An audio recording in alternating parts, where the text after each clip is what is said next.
दोस्तों, आज की कहानी है ननद जी। मैं सिर्फ खाना बनाने की मशीन नहीं हूँ। दोस्तों, कहानी शुरू करने से पहले अगर आपने हमारे चैनल को सब्सक्राइब नहीं किया है तो सब्सक्राइब कर लीजिए ताकि आपके पास पहुँचे हर नया वीडियो।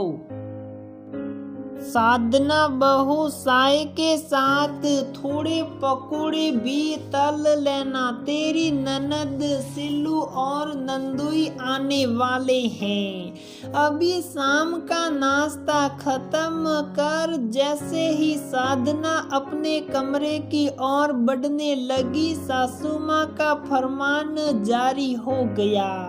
जी माँ जी कहकर साधना फिर से रसोई घर की तरफ मुड़ गई। बहू, पनीर के पकोड़े तल लेना, फ्रिज में पड़े पड़े पनीर खराब ही हो जाने हैं। अभी कल ही तो पनीर आई थी, इतनी जल्दी खराब कैसे हो जाएगी? ये सोचते हुए दिन भर की थकी साधना ने फ्रिज से पनीर निकाली और पनीर पकोड़े की तैयारी करने लगी। इतने में ननद नंदोई जी भी आ गए।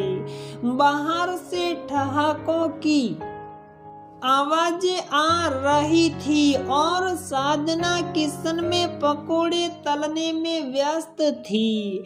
अरे, इतनी देर क्यों लग रही है साधना बहू? पकोड़े बना रही हो या बिरयानी? चाय और पकोड़े प्लेट में सजाकर साधना उन लोगों के बीच आ गई।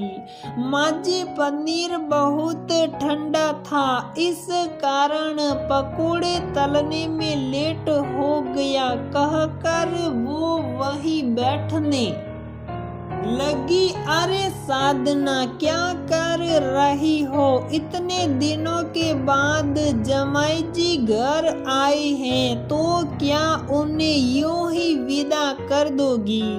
जाओ, रात के खाने की तैयारियां करो और हाँ, जवाई जी के पसंदीदा मखाने की खीर जरूर बनाना। साधना से रात का खाना बनाया और सबको परोस कर खिलाया। खाने की टेबल पर ननद सासू माँ से कह रही थी कि ऑफिस का काम इतना ज्यादा बढ़ गया है कि वह खाना बना ही नहीं पाती हैं और बाई के हाथ का खाना तो आपके जमाई को भाता ही नहीं है। बहुत परेशान हूँ, क्या करूँ? माँ जी ने अपनी बेटी से कहा, खाना तो मैं ही भिजवा दिया करूँगी। साधना, वैसे भी सारा दिन तो बैठी ही रहती है, तेरी तरह कोई नौकरी तो है नहीं, वह तेरे लिए भी खाना बना दिया करेगी। क्यों साधना, ठीक कह रही हूँ ना मैं? साधना ने हाँ में सर हिला दिया। खाना खाकर ननद नंदोई अपने घर चले गए और बाकी सारे सदस्य अपने अपने कमरों में बिस्तर पर लेटे लेटे साधना को अपनी सहेली शिखा की बातें याद आ रही थी। साधना, जब भी मैं तुझे फोन करती हूँ तो किचन में ही फंसी रहती है, जबकि तुझे तो किचन और घर के कामों से ही एलर्जी होती थी। मेरी पुरानी वाली साधना कहाँ गई? साधना ने कहा था कि सब की खुशियों के चक्कर में शायद वो गुम गई हैं। आज साधना सोच रही थी कि शिखा ने सच ही कहा था। अपनी खुशियों की चाबी को खुद ही ढूंढना पड़ता है। साधना की शादी को 1 साल हो गए थे। शादी के बाद शायद ही कभी उसने अपने खुशियों के बारे में सोचा हो। एक अच्छी बहू का फर्ज वो निभाती ही चली आ रही थी। साधना को पिछला पूरा 1 साल आंखों के आगे घूम गया। खाना बनाने और घर के कामों के अलावा शायद ही वह कभी बाहर गई हो। अगर बाहर जाना भी होता था तो उसकी जरूरत का सामान सास और ननद ही ले आती। कभी उसे पसंद आता, कभी ना आता। ससुराल में सबको खुश करने के चक्कर में शायद वह अपनी खुशियों को काफी पीछे छोड़ आई थी। एक पढ़ी लिखी और मॉडल लड़की घर की जिम्मेदार बहू तो बन गई थी, पर शायद अपनी खुशियों को मार कर। आज साधना ने एक फैसला लिया था। बहू ये खाना बनाने वाली हमारे घर क्यों आई है? माँ जी से मैंने बुलाया है। क्यों, जब तू है ही खाना बनाने के लिए, फिर इसकी क्या जरूरत है? माँ जी मैंने तय किया है कि मैं अपनी नौकरी फिर से शुरू करूँगी। अरे इसकी क्या जरूरत आन पड़ी? किस चीज की कमी है तुझे यहाँ? माँ जी कमी किसी चीज की नहीं है। शादी के बाद यहाँ आकर आप सबकी खुशी के लिए मैंने अपनी खुशी को पीछे छोड़ दिया। लेकिन वो कहते हैं ना, अपनी खुशियों की चाबी को हमें खुद ही ढूंढना पड़ता है।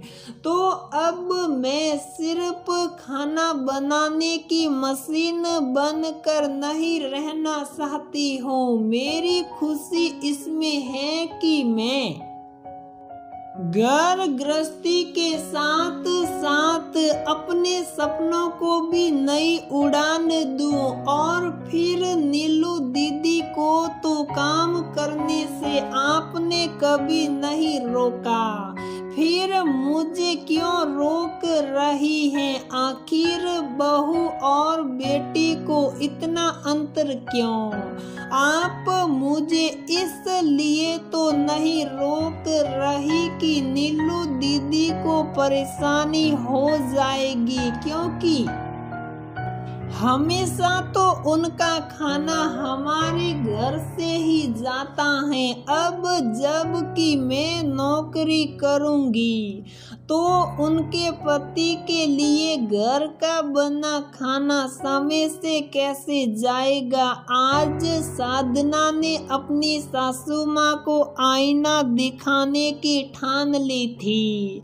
लेकिन माँ जी मैं आपको बता दूं कि अगर मैं नौकरी करने जाऊंगी तो कभी भी इस घर में किसी को घर के कामों या रसोई के कामों से कोई शिकायत नहीं मिलेगी। मैं दोनों का तालमेल अच्छे से बिठाना जानती हूँ। मैं अपनी जिम्मेदारी से कभी पीछे नहीं हटूंगी। एक माँ होने के नाते आपका भी फर्ज बनता है कि अपनी बेटी को जिम्मेदार बनाए। आखिर कब तक मेरे और आपके भरोसे वो अपनी गृहस्थी चलाती रहेगी? बहू की बातें सुनकर सासू माँ निरुत्तर हो गई।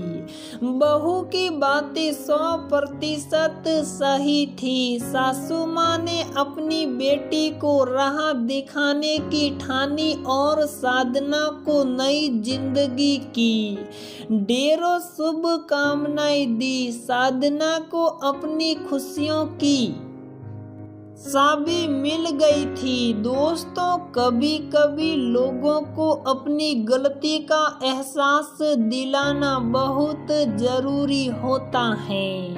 तो दोस्तों, हमारी ये कहानी यहीं पर समाप्त होती है। अगर आपको हमारी ये कहानी पसंद आती है तो प्लीज वीडियो को लाइक करें, शेयर करें और हमारे चैनल को सब्सक्राइब जरूर करें।